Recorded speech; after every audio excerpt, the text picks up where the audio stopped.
Puluhan muazin cilik di Kabupaten Aceh Besar mengikuti lomba azan yang digelar memperingati hari lahir Nabi Muhammad SAW 1446 Hijriah. Selain mengingat dan meneladani Nabi Muhammad, ajang ini merupakan upaya menanamkan rasa percaya diri sejak dini dan meningkatkan kemampuan melafalkan azan. Penuh percaya diri, satu persatu muazin cilik mengumandangkan azan yang digelar di Gampung Durung, Kecamatan Masjid Raya Aceh Besar, Jumat malam 20 September 2024.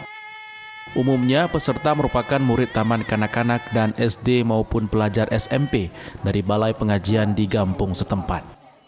Meski berupaya tampil maksimal, aksi dari para peserta ini tak luput dari kelucuan hingga mengundang tawa para penonton.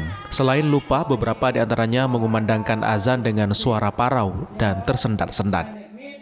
Begitupun lomba azan tingkat Gampung membuat para peserta mengaku senang. Salah satunya Misari Raid. Meski grogi melalui lomba, pelajar kelas 3 sekolah dasar ini mengaku dapat belajar mengumandangkan azan dengan merdu dan lafaz yang benar.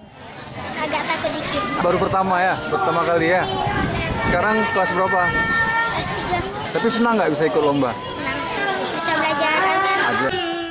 Selain ajang mengingat dan meneladani suri teladan Nabi Muhammad SAW, lomba yang dikemas dalam festival anak saleh ini merupakan upaya melahirkan bibit baru muazin dan qari serta qariah. Tak hanya itu, ajang 2 tahun ini merupakan upaya menumbuhkan rasa percaya diri sejak dini kepada anak.